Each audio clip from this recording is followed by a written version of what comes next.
Welcome to history's butterfly effect. Here, we wander through the quiet corners of time, where small moments ripple outward and shape the world in ways no one could have imagined. These are not just stories of kings and armies, but stories of chance and choice, of accidents and intentions, of people whose lives touched history, sometimes without ever knowing it. So find a comfortable place, let your mind grow still, and let the past open like a book. Together, we'll follow the delicate wings of history's butterfly and see how one moment can close an age and open another. The year is 1453. For more than 1,000 years, the city of Constantinople has stood at the crossroads of empires. Founded by Constantine the Great in the 4th century, it was meant to be a new Rome, a capital of the Eastern Empire that would outlast the original. Its walls, towering and layered, had withstood sieges by Goths, Persians, Arabs, Bulgars, and countless others. For centuries, it had seemed untouchable, a jewel of stone and sea, a city whose very name evoked both awe and fear. Yet by the 15th century, its strength had faded. The Byzantine Empire, once stretching across the Mediterranean, was now reduced to a shadow. Its lands had been carved away, its wealth drained, its armies dwindled. The emperors who once commanded legions now ruled little more than the city itself, a few scattered territories clinging to survival. Constantinople was still magnificent, with its domes and mosaics, its Hagia Sophia rising like a crown of faith. But it was also vulnerable, surrounded by growing powers that no longer respected its old prestige. Among those powers, one rose above all: the Ottomans. For decades they had expanded steadily, swallowing towns, valleys, fortresses, and trade routes. Their armies moved swiftly, disciplined and relentless, armed with cavalry, archers, and the new thunder of gunpowder weapons. By the mid-15th century, they had become the dominant force in the region, their banners stretching from Anatolia to the Balkans. And at their head now stood a young man, Sultan Mehmed II. Mehmed was only 21 when he inherited the throne in 1451. Many underestimated him. He was young, untested, still finding his way. But ambition burned in him, sharper than steel. From the moment he became sultan, he fixed his eyes on Constantinople. To him, it was not just a city. It was a prize, a symbol, a destiny. To conquer it would be to complete what centuries of Muslim armies had failed to do. It would cement his place in history, not as a ruler of provinces, but as a ruler of empires. For the Byzantines, their emperor was Constantine XI Palaiologos, the last of a weary dynasty. He was brave, resolute, and honorable, but he had little to command. His treasury was nearly empty. His soldiers were few, mercenaries from Genoa and Venice supplementing the thin ranks of native troops.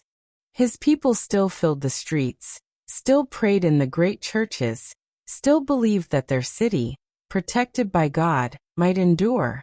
But beneath their hope lay fear. They knew the Ottoman shadow had grown long. The spring of 1453 brought the storm. Mehmed gathered his armies, perhaps 80,000 strong, though some sources claim more. He brought cavalry from the plains, infantry hardened by campaigns, janissaries trained from childhood to fight with loyalty only to him. And most dangerously of all, he brought cannons, vast new weapons forged by master engineers, some so large they required teams of oxen to move. The largest, the Great Bombard, was said to fire stone balls weighing hundreds of pounds, shaking the ground as it roared. The ancient walls of Constantinople, once invincible, had never faced such power. In April, the Ottoman host marched to the city and encircled it. From the Golden Horn to the Sea of Marmara, their tents spread like fields of white. Fires burned in the night, drums beat, Horns sounded. The defenders, perhaps no more than 7,000 in total, watched from the walls, their numbers dwarfed by the sea of soldiers below. Yet they did not despair. The Theodosian walls, triple-layered with towers and ditches, had stood for 1,000 years. Many believed they would stand still. Inside the city, life became a mixture of prayer and preparation. Churches filled with worshippers seeking God's protection. Blacksmiths hammered iron, mending weapons. Carts rattled through narrow streets carrying stones, timbers, barrels of food. Families huddled in courtyards, whispering fears of what might come. At night, the sound of Ottoman drums carried over the walls, a heartbeat of war that never ceased. Then the bombardment began. On April 6th, the first stones crashed against the walls. The ground shook. Dust filled the air. Towers that had stood since the days of emperors trembled under the blows. Day after day, the cannons roared, tearing at the masonry, breaking what once seemed eternal. The defenders worked tirelessly, filling gaps, shoring up weak points, praying the walls could endure. But each night, as they looked out, they saw the glow of Ottoman fires stretching into the horizon, and knew the storm had only begun. Still courage held. Constantine rode the walls himself, speaking to soldiers, to citizens, urging them to stand firm. The Genoese captain Giovanni Giustiniani, an experienced warrior, led many of the defenses, rallying the mercenaries with discipline and skill. Arrows hissed, stones flew, guns thundered, yet the walls stood. For weeks, the city resisted, the banner of Byzantium still flying above the towers, a symbol of defiance against overwhelming odds. But Mehmed was patient. He pressed the siege not only with force but with cunning. He ordered ships dragged over land on greased logs, bypassing the great chain that had long blocked the Golden Horn. One morning, the defenders awoke to see Ottoman galleys in the harbor, where they had believed themselves safe. Panic rippled through the city. If the harbor fell, the city's lifeline to the sea would be cut. Yet still they fought on, every stone, every arrow, every prayer thrown against the tide. By late May, the walls were crumbling. The bombardment had opened great breaches, sections of stone reduced to rubble. The defenders were exhausted, their numbers dwindling with every assault. Still, Constantine refused to surrender. On the night of May 28th, the people gathered in Hagia Sophia for a final service.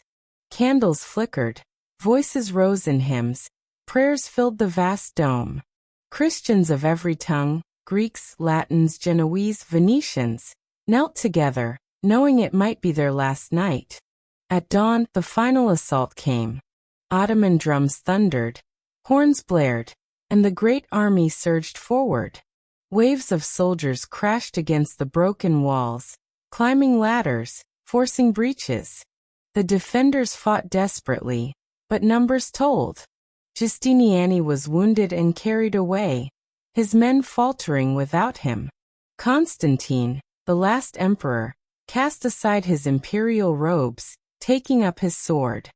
He vanished into the melee, his body never found, his fate sealed with his cities.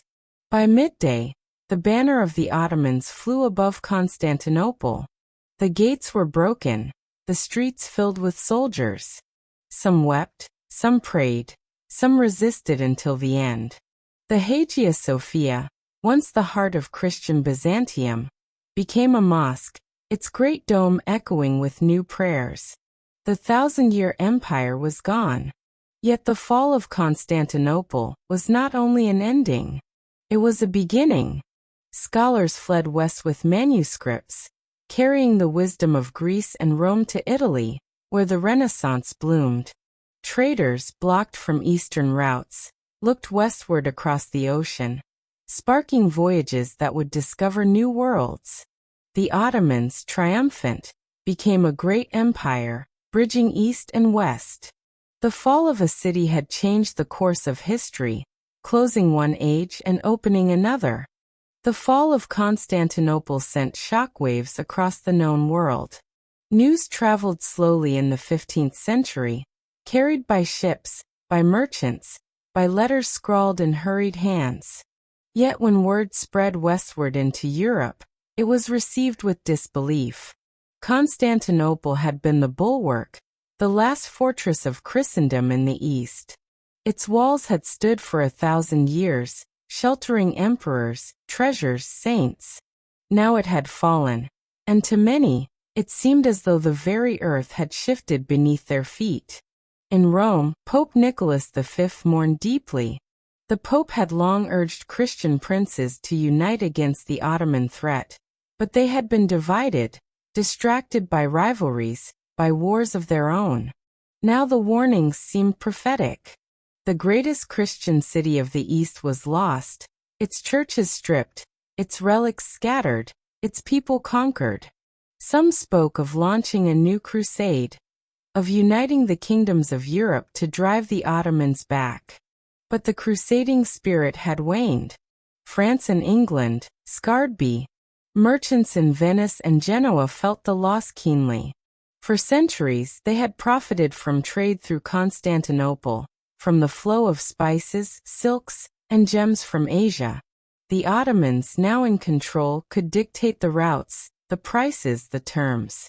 Trade that once slipped through Byzantine fingers now passed to Ottoman hands. To the merchant princes of Italy, the fall was not only a tragedy of faith, but a blow to their fortunes. Yet in loss, there was also strange opportunity. Among those who fled the city in its last days were scholars, monks, and scribes carrying bundles of manuscripts. Texts of Aristotle and Plato, works of mathematics and astronomy, preserved through centuries in Byzantine libraries, now found their way west. In Florence, in Rome, in Padua, these manuscripts were eagerly copied, studied, debated. They fanned the flames of a cultural rebirth already flickering in Italy, the Renaissance. Painters and sculptors found new inspiration in the rediscovered forms of antiquity. Architects studied the domes and arches of Byzantine churches, blending them with classical ideals. Humanist scholars pored over Greek texts, reviving languages, ideas, philosophies that had slumbered for centuries. In ways subtle and profound, the fall of Constantinople nourished the flowering of art and thought that reshaped Europe. What was lost in the East fed new life in the West. Meanwhile, the Ottoman Empire rose higher on the world stage. Mehmed II, now called the Conqueror, made Constantinople his capital, renaming it Istanbul.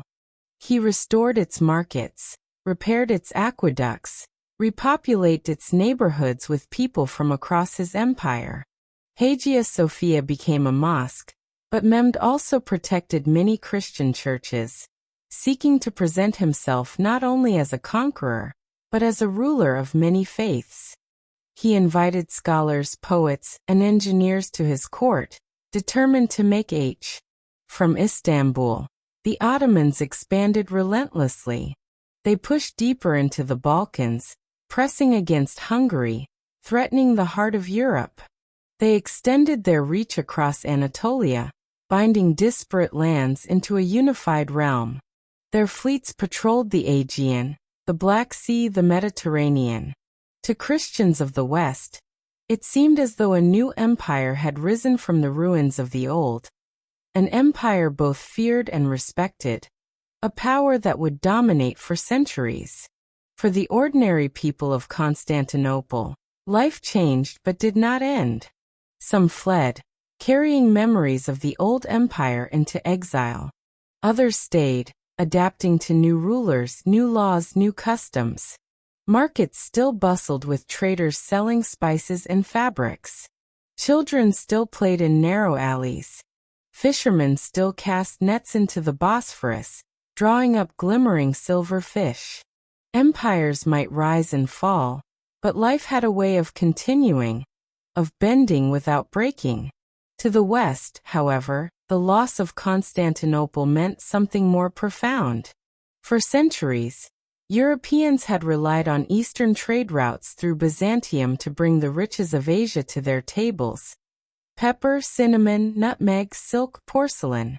Now those routes were uncertain, controlled by the Ottomans, taxed heavily, sometimes closed altogether. The hunger for spices, for luxuries, for goods that flavored food and flaunted wealth, did not fade. Instead, it pushed men to seek new paths. It was in this search that the great voyages began. Portuguese sailors hugged the coast of Africa, probing farther each year, rounding capes, mapping shores, seeking a route to India that would bypass Ottoman tolls. Spanish monarchs looked westward, funding voyages into the unknown Atlantic. Within decades, ships would land on shores unimagined, linking continents in ways that would reshape the globe. The fall of Constantinople, by closing one road, opened another, not east but west across oceans to new. The butterfly effect of that May morning in 1453 rippled outward. A city's fall became a continent's transformation. The Renaissance, the voyages of discovery, the rise of empires across the seas, all were tied, in some measure, to the closing of Constantinople's gates. Yet not all effects were immediate or grand. For many, the memory of the fall remained personal, painful. Greek refugees scattered across the Mediterranean, telling stories of the last night in Hagia Sophia, of candles flickering, of prayers rising as soldiers breached the walls. Songs were sung of the last emperor, Constantine XI, who vanished into the fray, his body never found. Legends grew that he had not died, but had been turned to marble by an angel, waiting beneath the earth to rise again when Khan. For Christians in the Balkans, Ottoman rule brought new burdens, new taxes, but also periods of tolerance, of coexistence. For Muslims, the conquest was a triumph, proof that God had granted victory to their faith. For Jews expelled from Spain decades later, Istanbul became a refuge, a place of safety when few others would take them. The city became a crossroads not only of armies, but of cultures, religions, and peoples. As the years passed, the fall of Constantinople came to be seen as the end of the Middle Ages. Historians, writing later, drew neat lines across time: antiquity, the medieval world, and now the modern. In truth, history is never so tidy. But the symbolism was powerful. A 1,000-year empire had crumbled. A new empire had risen. A new age had begun. And in the quiet of reflection, one cannot help but marvel at how a single moment can change so much. The young Sultan Mehmed, driven by ambition and faith, set his eyes on a city. The last emperor, Constantine, stood against him with courage though little hope. Cannons roared, walls crumbled, banners fell. From that clash, a ripple spread that would shape art, science, exploration, empire, even the very maps by which we understand the world. History is made not only by the vast sweep of centuries, but by the choices of individuals, the chances of a day, the fall of a city. And in 1453, the fall of Constantinople was the hinge upon which ages turned. The years after the fall of Constantinople reshaped the world in ways even its conquerors could scarcely have imagined. In the East, the Ottoman Empire rose to heights of power and prestige, transforming Istanbul into one of the greatest cities on earth. In the West, the loss of the Byzantine buffer jolted Europe onto new paths, fueling exploration, discovery, and eventually the birth of the modern world. For Mehmed II, Constantinople was not just a trophy, it was a foundation. He rebuilt the shattered city, repairing aqueducts, reopening markets, and inviting settlers of all backgrounds, Turks, Greeks, Armenians, Jews, to repopulate its neighborhoods. He declared the city his capital, the new seat of empire. He adorned it with palaces and mosques, most famously beginning the construction of the Grand Bazaar, which would become a hub of trade connecting continents. Where once Byzantine banners had flown, the Ottomans expanded steadily, absorbing the last fragments of Byzantine territory, pushing into the Balkans, and pressing against Hungary. In 1529, less than a century after Mehmed's triumph, Ottoman armies would reach the gates of Vienna, signaling to all of Europe that a new power dominated the East. Their fleets sailed the Mediterranean, clashing with Venetians, Spaniards, and Maltese knights in battles for control of seas and islands. For centuries, the Ottoman Empire would remain a central player in. But the Ottomans did more than conquer. They built. Their architects, inspired by both Islamic traditions and Byzantine forms, raised magnificent mosques with soaring domes that echoed the grandeur of Hagia Sophia. Their legal systems codified order across diverse peoples. Their scholars preserved and expanded knowledge, translating texts, studying astronomy, medicine, philosophy. Istanbul became not only a capital of empire, but a crossroads of culture, where caravans arrived from Persia, ships from Italy. Yet while the Ottomans rose, Europe was stirred into transformation. The closure, or at least the tightening, of overland trade routes through the old Byzantine world spurred merchants and monarchs to search elsewhere. The hunger for spices, silk, and gold drove them farther than ever before. In Portugal, Prince Henry the Navigator sponsored expeditions down the coast of Africa, each voyage reaching a little farther. Bartolomé Dias rounded the Cape of Good Hope in 1488. A decade later, Vasco da Gama reached. In Spain, the fall of Constantinople was one more reminder that old worlds were shifting. By 1492, the same year that Muslim Granada fell to Ferdinand and Isabella, Christopher Columbus sailed westward across the Atlantic. His goal was the same as the Portuguese, to reach the riches of Asia, but his voyages opened an entirely different chapter.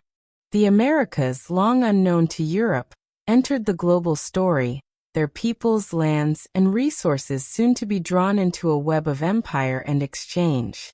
Thus, in a strange chain of consequence, the fall of Constantinople helped push Europeans across oceans, sparking the age of exploration. The search for spices and silk would lead to colonies and conquests, to the Columbian exchange of crops and animals, to encounters that would reshape diets, economies, and societies around the globe. Tomatoes and potatoes, maize and cacao, horses and wheat, all moved across oceans, binding continents together in a way unseen before. Meanwhile, within Europe itself, the Renaissance accelerated.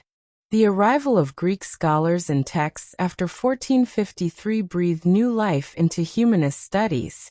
Philosophers debated Aristotle in original Greek. Artists found inspiration in classical forms. Inventors experimented with mathematics and mechanics once thought lost. Printing presses spread knowledge more quickly, ensuring that ideas once confined to monasteries now reached towns and cities. The rebirth of learning and art was not caused solely by the fall of Constantinople also had profound religious consequences. To Orthodox Christians, it was a wound that never healed.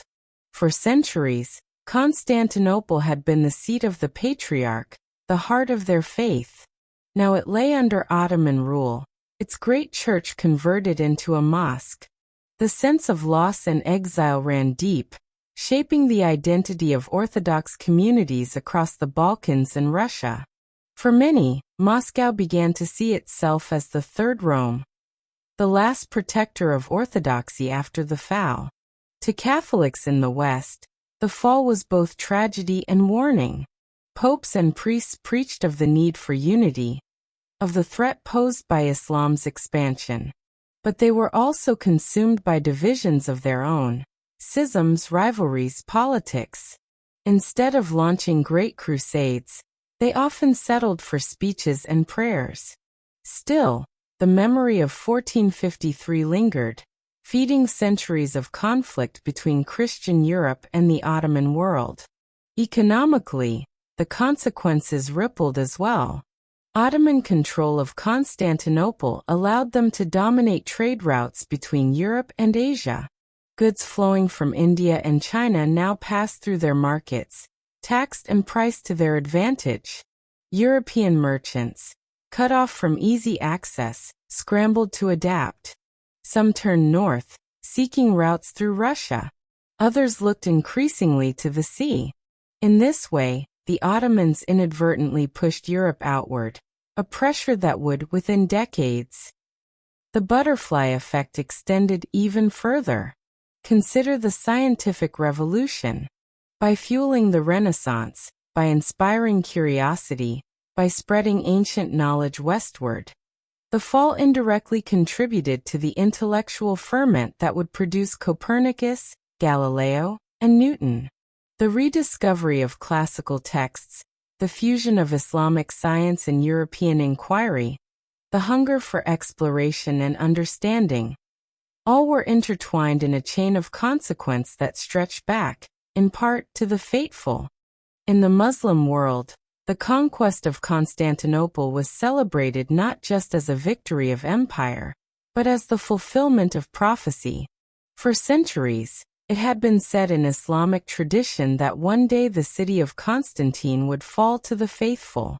Mehmed's triumph was seen as a sign of divine favor, securing his legacy in the hearts of his people.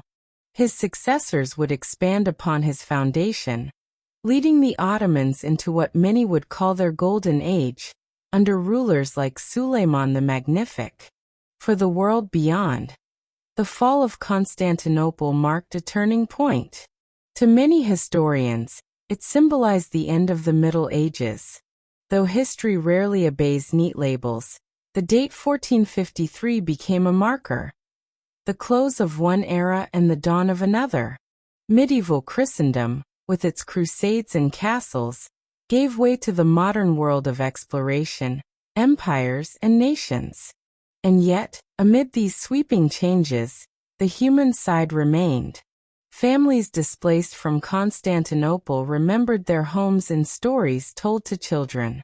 Sailors who ventured farther than ever before wrote letters filled with wonder and fear.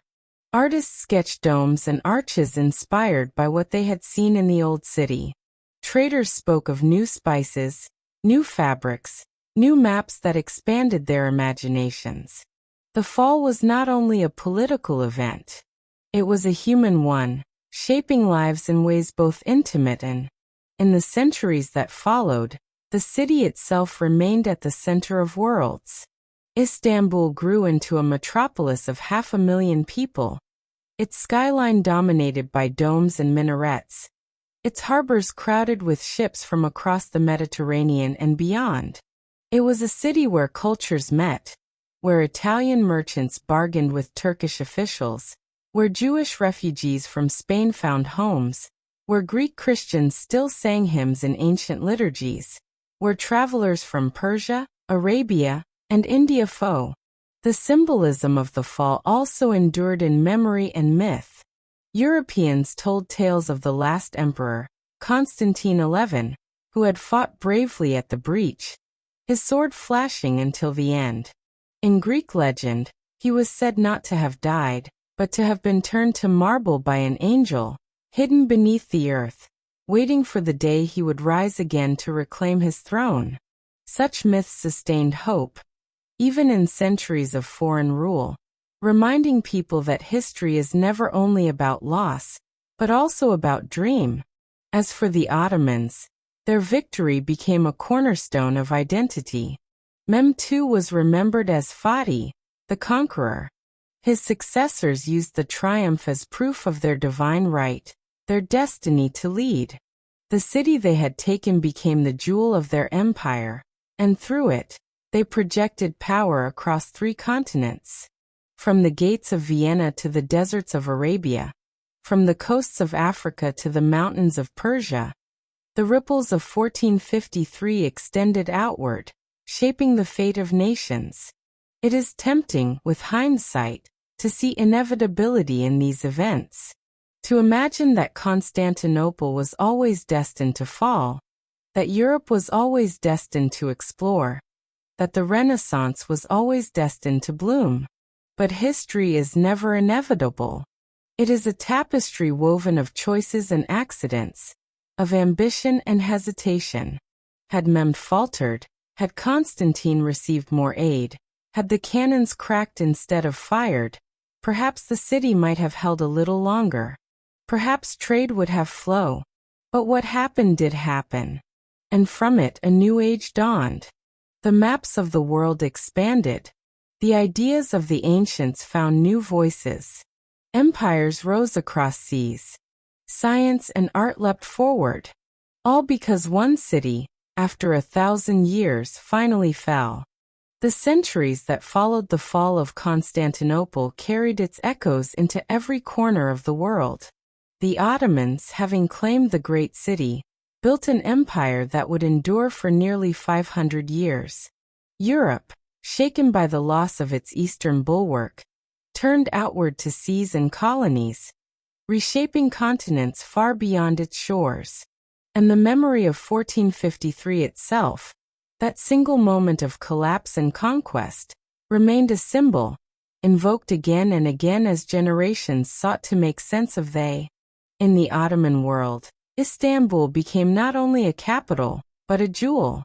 Successive sultans adorned it with palaces, gardens, aqueducts, and mosques that rose like mountains of stone and light. Suleiman the Magnificent, a century after Mehmed, presided over what many saw as a golden age. His reign stretched the empire's borders to their widest, from Hungary's plains to Mesopotamia's rivers, from North Africa's deserts to the gates of Persia. Under his rule, Istanbul became a city of splendor and learning. The Ottomans became custodians of routes between east and west. Their caravans carried silk, spices, jewels, and porcelain through lands they controlled. Their ships guarded seas, their taxes filled treasuries. Yet this dominance also pushed Europe's kingdoms into new experiments. Experiments of sails and compass, of risk and conquest. The Portuguese found India by sea. The Spanish stumbled upon the Americas, and soon the Dutch, French, and English would follow. The Ottomans in their strength had not sea. Europe's overseas empires rose in part because Constantinople had fallen. The quest for alternate routes to wealth brought caravels across oceans, planting flags on islands and coasts far from Europe's own shores. Silver from the Americas flooded Spain. Sugar from Caribbean plantations transformed diets and economies. Coffee from Ottoman lands and chocolate from Mesoamerica reached European tables. The world became smaller, more connected, more entangled. And all because the ancient road through Byzantium. In science and thought, too, the ripples of 1453 spread. The Renaissance, nourished by the manuscripts carried west, blossomed into the scientific revolution. Copernicus, Galileo, Kepler, and Newton each built upon the rediscovered knowledge of the ancients, blending it with observation, experiment, and imagination. The idea that the universe could be measured, that nature followed laws, that human reason could uncover truth. These currents flowed from the mingling of East and West, from the scattering of religious divisions deepened. For Orthodox Christians, 1453 was a wound never forgotten. Their patriarchate remained in Istanbul, but under Ottoman authority, a symbol of survival in the face of loss. In Russia, the sense of being the Third Rome took firmer root, shaping its identity as defender of orthodoxy, a role that would echo through wars and centuries. For Catholics, the fall was a reminder of missed unity, of failure to rally in time, a cautionary tale retold in sermons and chronicles. For Muslims, even in art and memory, the event lingered. Painters in Europe depicted the fall with dramatic flourishes. Walls crumbling, soldiers surging, emperors dying bravely. Poets mourned the end of an empire, while ballads in Greek villages kept alive the hope of restoration. In Ottoman lands, the conquest was celebrated in calligraphy, in victory songs, in the titles of sultans who claimed the legacy of Rome for themselves. Centuries later, when Europe and the Ottoman Empire clashed again in wars and sieges, 1453 was recalled as a turning point, the day the old order yielded to the new. The Siege of Vienna in 1529, the naval clash at Lepanto in 1571, the wars of succession and revolt that shook empires. Each seemed to echo, in some way, that spring morning when Constantinople fell. But beyond politics and battlefields, the most enduring legacy of 1453 was change itself. The fall reminded the world that nothing, however mighty, lasts forever. Walls that had resisted 1,000 years could crumble. Empires that had claimed eternity could vanish. New powers could rise from the ruins of the old. From the vantage of today, we can trace lines outward from the breach in Constantinople's walls to countless consequences. To the spice markets of Lisbon, where sailors dreamed of India. To the workshops of Florence, where artists sketched from Greek texts. To the shipyards of Seville, where caravels were hammered into shape for voyages across uncharted seas. To the courts of Istanbul, where scholars debated astronomy beneath domes built upon Byzantine foundations. All of it, in some way, flowed from the fall. And yet, the human element was never lost. The families who fled, the soldiers who died, the emperor who vanished into legend, the sultan who carved his place in history. Their stories remain at the heart of it all. History's butterfly does not flap its wings in abstractions. It flaps in lives, in choices, in moments. The fall of Constantinople is remembered as the end of the Middle Ages, the dawn of the modern era. But more than that, it is remembered as proof that history turns not only on vast armies or sweeping plans, but on fragile threads. A cannon forged, a wall cracked, a commander's decision, a city taken. From those threads are woven the fates of nations and centuries. And as we drift through its echoes now, we see how a city's fall became a world's transformation. How the collapse of one age became the birth of another. How the butterfly's wings in 1453 stirred storms that still shape our present. The fall of Constantinople was not only an end, and a beginning in the 15th century. Its echoes carried forward through centuries, shaping not only the Renaissance and age of exploration, but the very foundations of the modern world. What began with crumbling walls and thunderous cannons in 1453 would ripple into colonial empires, scientific revolutions, and the reordering of nations in ways unseen at the time. The Renaissance, already stirring in Italy, blossomed into a cultural revolution across Europe. The manuscripts carried westward by fleeing Byzantine scholars did more than revive classical learning. They reconnected Europe with its own forgotten past. Greek philosophy merged with Latin scholarship. Christian theology encountered ancient rationalism. And artists sought to imitate not only nature, but ideals of balance, proportion, and beauty long celebrated in antiquity. Leonardo sketched inventions within. The scientific revolution that followed was nourished by these rediscoveries.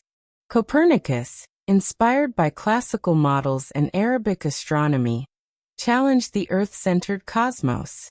Galileo, Kepler, and Newton extended the quest, uncovering laws of motion, gravitation, and the movements of planets. The printing press spread their findings widely, fueling debates, spreading knowledge beyond cloisters and courts. The very idea that human reason could uncover the laws of nature, that observation could replace. And behind it all lay the butterfly's wings of 1453. Without the manuscripts that fled westward, without the urgency to find new routes, without the challenge posed by a world reordered, perhaps the spark would have been slower, dimmer. Instead, it flared brightly, reshaping Europe's mind. Meanwhile, Europe's expansion overseas grew ever larger. Portugal and Spain were soon joined by England, France, and the Netherlands. Colonies rose in the Americas, Africa, and Asia. Silver flowed from the mines of Potosi, sugar and tobacco from Caribbean plantations, tea and porcelain from China, cotton and spices from India. The world economy became intertwined, bound together by ships and trade winds, by exploitation and exchange. The Ottomans remained powerful, yet their dominance also shaped this expansion. By controlling routes through the Middle East, they indirectly encouraged Europe's maritime empires. They were at once a rival and a gatekeeper, feared in battle, respected in diplomacy, and constantly engaged in the shifting balance of power. Their presence forced Europe outward, and thus, unknowingly, helped create the global empires that would one day overshadow them. In the 18th century, the Enlightenment carried the Renaissance further. Thinkers such as Voltaire, Montesquieu, and Rousseau questioned authority, tradition, monarchy, and church. They spoke of reason, rights, liberty, and progress. The currents of thought that would inspire revolutions in America, France, and beyond flowed in part from the chain of intellectual awakenings set loose by 1453. A city's fall had scattered seeds that grew into challenges against tyranny, into demands for constitutions, and the Ottomans themselves adapted, resisted, and reformed as the world changed. For centuries after 1453, they remained among the great powers. But as Europe industrialized, colonized, and modernized, the empire that had once been the terror of Christendom began to falter. By the 19th century, its decline was spoken of as the Eastern Question. What would become of the sick man of Europe? The fall of Constantinople had been the empire's birth. Its slow weakening would occupy centuries of diplomat. Nationalism rose in the Balkans. Greeks, Serbs, Bulgarians, and others remembered 1453 not only as the loss of a city, but as the loss of freedom. Songs told of Constantine XI, of the last emperor waiting in marble. Priests reminded their flocks of the vanished empire. When revolts came, when flags were raised, they often invoked the memory of Constantinople. Even as new nations emerged in the 19th century, the fall remained a rallying cry, a symbol of endurance and hope. In Russia, too, the idea of being the Third Rome persisted. Moscow claimed the mantle of protector of orthodoxy. Tsars saw themselves as heirs to Constantine. This identity shaped Russian expansion southward, their wars with the Ottomans, their ambitions in the Black Sea. Across centuries, Russian soldiers marched under banners of the double-headed eagle, once a Byzantine emblem, believing they carried forward a destiny born from 1453. As the modern era dawned, the echoes continued. The French Revolution's ideals of liberty and equality spread across Europe, carried by Napoleon's armies. Empires toppled, monarchies trembled, and new nations formed. In each upheaval, history showed once again how fragile old orders could be, how easily walls could crumble when pressure grew too great. Many remembered Constantinople's fall as a cautionary tale, that no empire, no matter how ancient, is beyond collapse. By the 20th century, the Ottoman Empire itself was gone. Defeated in World War I, partitioned by victors, its lands carved into modern states, its capital occupied, its sultans dethroned. Yet even in its death, the memory of 1453 lived.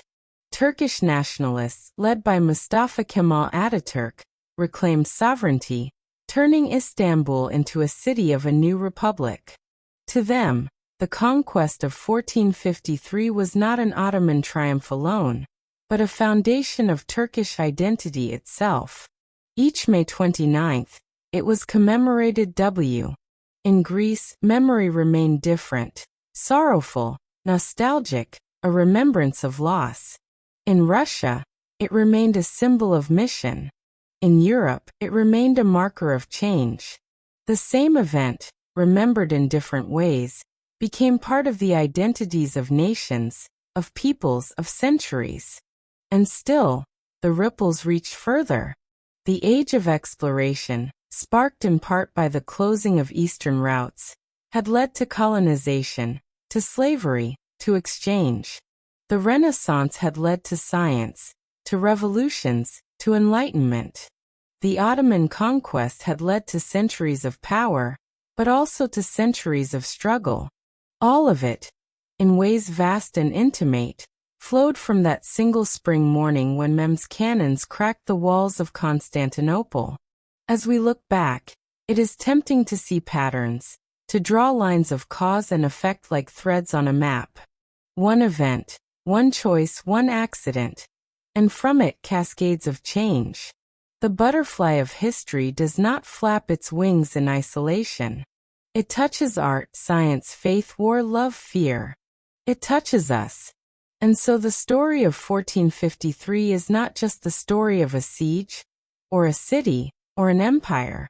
It is the story of how fragile the world is, how easily it can shift, how deeply its changes can echo. The fall of Constantinople was not only the end of Byzantium. It was the beginning of our modern age. The story of Constantinople did not end on the morning of May 29, 1453, when Ottoman banners rose over its shattered walls. It did not end when the last emperor vanished into legend, or when the Hagia Sophia's dome echoed with new prayers. In truth, the fall of the city never ended at all. It became a memory, a symbol, a turning point that still lingers like an echo across centuries. Every generation since has looked back at that moment and seen something of themselves. For some, it was a warning. For others, a triumph. For others still, a grief carried like a wound. The stones of Constantinople fell, but its meaning never stopped shifting, never stopped flowing into the present. In the centuries after 1453, the Ottomans ruled their new capital as the jewel of empire. Istanbul became a city of 500,000 souls, its skyline crowned with domes and minarets, its harbors crowded with ships from every corner of the Mediterranean. Markets bustled with spices, silks, and ceramics. Scholars debated philosophy, law, and science in its schools. Architects raised mosques whose elegance rivaled the greatest cathedrals of Europe. The Ottomans had taken a city and made it their own, a bridge between. But time changes all things. By the 18th century, the Ottoman Empire was no longer feared as it once had been. European powers, fueled by colonies and industry, surged ahead. Ottoman armies that had once reached Vienna now struggled to hold their frontiers. Reformers tried to modernize armies, courts, and schools, but the empire's diversity, once its strength, became harder to govern. Nationalist fires lit in the Balkans, where Greeks, Serbs, and Bulgarians remembered the fall of 1453 not as triumph. The 19th century brought new trials. Europe's empires carved Africa and Asia into colonies, while the Ottomans clung to shrinking lands. Diplomats in London, Paris, and St. Petersburg debated what to do with the Eastern question. What to do with the sick man of Europe? Wars flared in Crimea, in the Balkans, in North Africa. Bit by bit, Ottoman territory slipped away. Yet Istanbul remained the heart, still breathing with life, still echoing with the memory of conquest. And through it all, the fall of Constantinople was remembered. Greek villagers sang of the last emperor turned to marble, waiting beneath the earth to rise again. Ottoman chroniclers told of Mehmed's victory as a sign of divine favor. Russian tsars invoked the legacy of Rome, declaring themselves its heirs. Each memory, each myth, bent history to the needs of its time. The fall was never only about 1453. It was about everything that followed. In the 20th century, the echo grew louder. World War I brought the Ottoman Empire to collapse. Its armies, once feared, were broken. Its capital was occupied. Its lands were divided among victors who drew new maps in ink, carving Syria, Iraq, Palestine, Lebanon, and more into mandates and protectorates. The empire born in 1453 had ended, but Istanbul still stood. And from its streets a new story emerged. Mustafa Kemal Ataturk, soldier and reformer, led the Turkish War of Independence. He reclaimed sovereignty, abolished the Sultanate, and founded a republic. In his vision, the conquest of Constantinople was not only an Ottoman story but a Turkish one. The fall of 1453 became a foundation of identity, a reminder that Turks had taken a city once thought untouchable and made it their capital. Each year, on May 29th, the conquest was commemorated with parades, speeches, and pride. To the Turkish Republic, but memory is never the same for all. In Greece, May 29th remained a day of mourning, a day of sorrow. Churches held services remembering the fall, remembering Constantine XI, remembering a world lost. In Russia, the idea of Moscow as the Third Rome continued to shape ambition, fueling dreams of protecting orthodoxy and extending influence toward Istanbul, still known to them as Tsargrad. Even in Western Europe, the fall of Constantinople remained a marker in history books, a line drawn between the medieval and the modern. Students learned of it as the end of the Middle Ages, the dawn of the Renaissance, the spark of exploration. The siege of 1453 was retold not only as military history but as symbol that no fortress is eternal, no empire unshakable, no age unending. And still, the ripple carried into the 21st century. Today, Istanbul remains a city of more than 15 million, straddling Europe and Asia, a living symbol of history's layers. Walk through its streets and you pass Roman aqueducts, Byzantine mosaics, Ottoman palaces, modern skyscrapers. Each stone carries memory. Each dome carries echoes. The Hagia Sophia, perhaps the greatest symbol of all, still rises with its vast dome.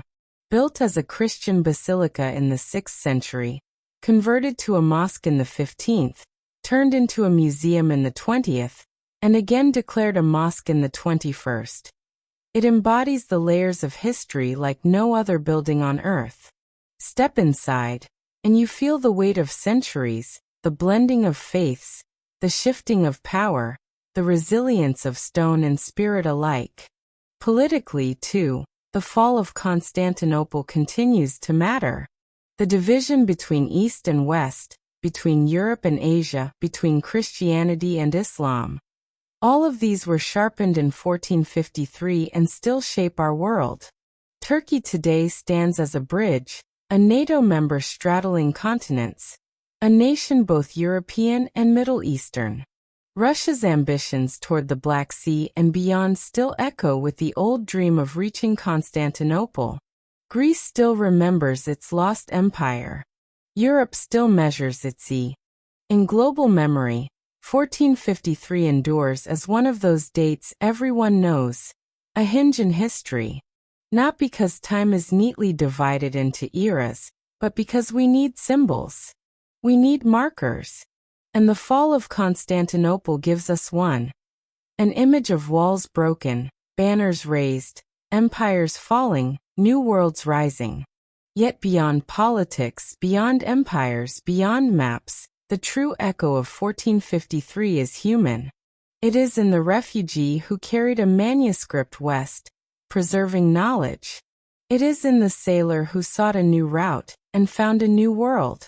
It is in the artist who sketched by candlelight, inspired by texts carried from a burning city. It is in the child who asked why the bells tolled on May 29th, and in the parent who answered with a story of bravery and loss.